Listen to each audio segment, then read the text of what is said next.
Hey guys, GameBoy3800 here once again, and I'm back with the old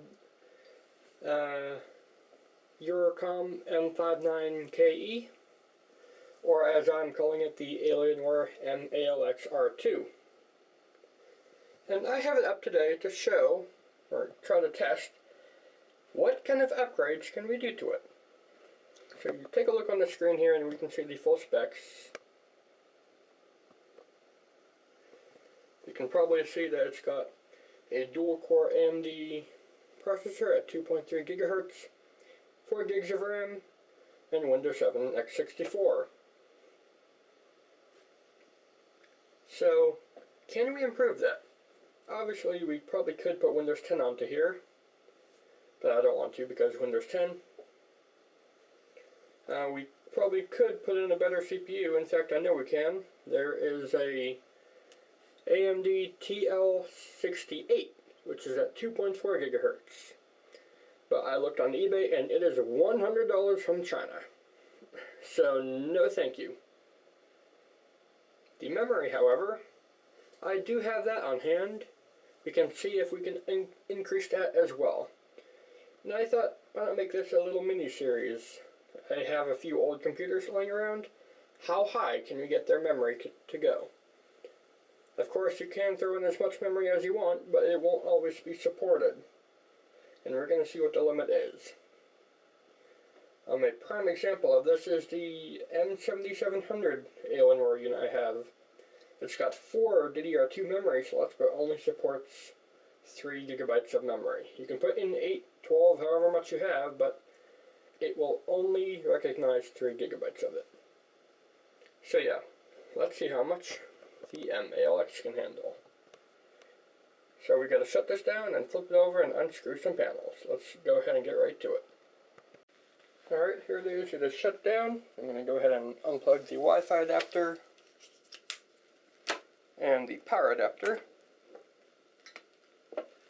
And we're going to have to flip this over, but I don't want to scratch up the nice glossy back panel here.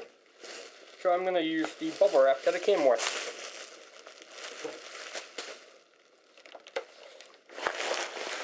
There we go. It's no longer going to be scratched up. But it will be annoying anytime I move it because it'll make a crinkle sound. So the first thing we're going to have to do is take out the battery. Not too hard to do. The battery actually does hold a charge, but only for a couple of minutes. So now I'm not sure if you can see this too well. Yep, you actually got a better view than me. It seems. There's a lot of screws going along the outside of this huge bottom panel here. And then even some in the middle. I will go ahead and speed up this process, but yeah. And if you're wondering why it's so dark, all the top lights of my fans already blew out. So yeah, let us begin to speed up.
Okay, all the screws are undone now.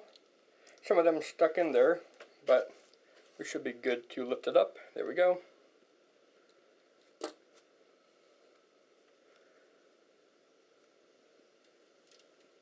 Yep, I'm getting the screws out that's stuck in.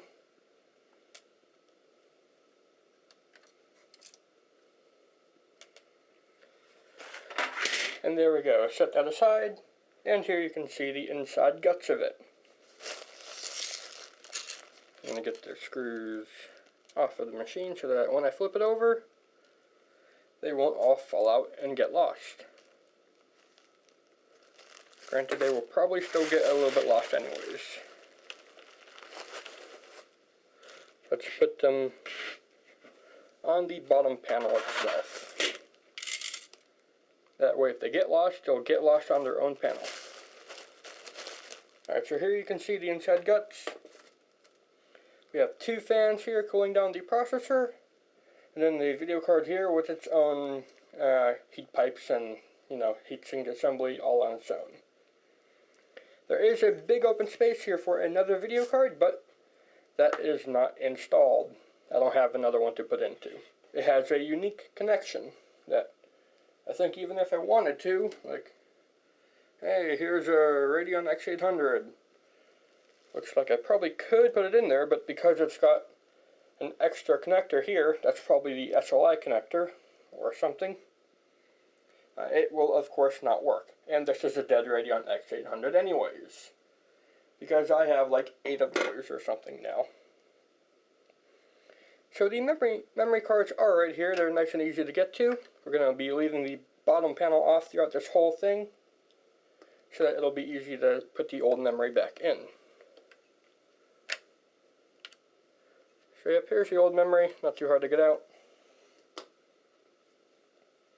And now we have 4 gig sticks, individual sticks.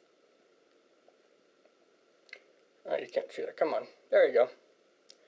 Now these were pulled directly from the Legacy M59K I have.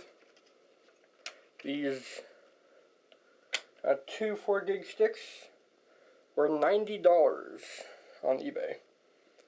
Finding 8 gigabytes of DDR2 memory is rare, let alone DDR2 laptop memory. So yeah, if it'll boot up and recognize all 8 gigabytes, then that will be a successful upgrade path for you in the future.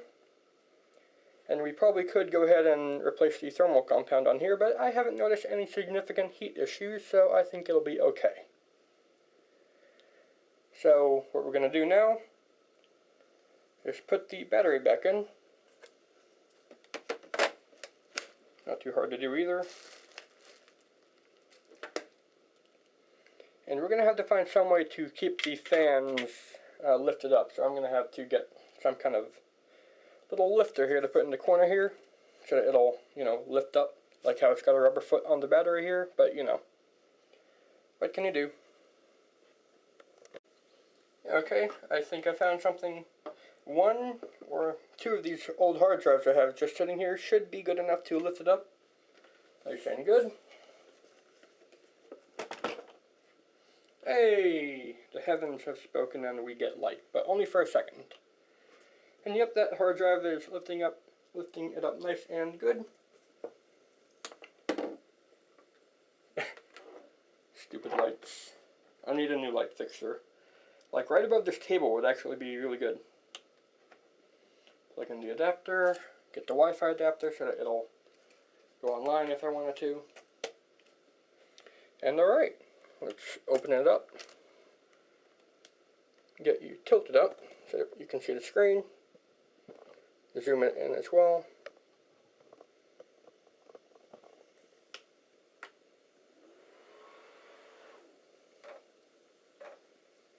Alright, we're getting no error beeps or anything yet. And we do get a thing. We do get picture, we do get into the BIOS. But as you can probably see, it's only showing 4 gigs of memory.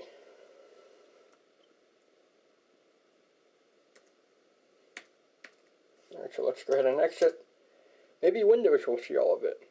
Because I had an issue with the M59K Dell Alienware, that it would show no memory in the BIOS, but get into Windows and it'll recognize all 16 gigs of it.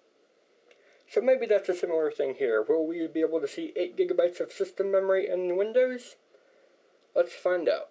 I'll skip to when it's fully booted up. Alright, we're in Windows. Let's go ahead and get you all zoomed in and ready to go. That should be good, hopefully. Alright, so we're going to go right-click Control Panel and go to System. What will it say? Alright, installed memory. We have 8 gigabytes of installed memory. So this is just like the M17XR2, where it won't show all the installed memory in the BIOS, but actually boot into Windows and you can see we have 8 gigabytes being recognized. If we go to the Windows Experience Index, we will see that its old score is 6.4, which is still pretty good. What will it be after we refresh? Let's find out.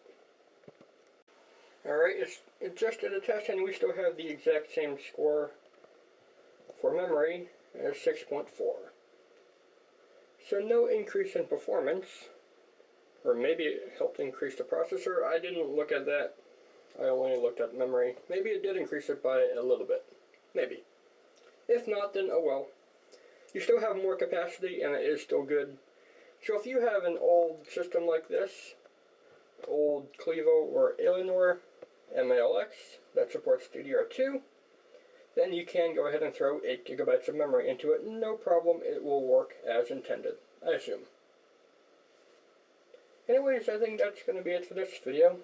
The next video like this will be with my old Dell Inspiron laptop. How much memory can that support? Anyways, that's going to be it for now. If you guys enjoyed today's video, then please go ahead and leave a like, favorite, comment, share, and of course don't forget to subscribe as well. Thanks, Game Boy out. I will see you in the future, and now I have to put the bottom panel back on this. Oh boy.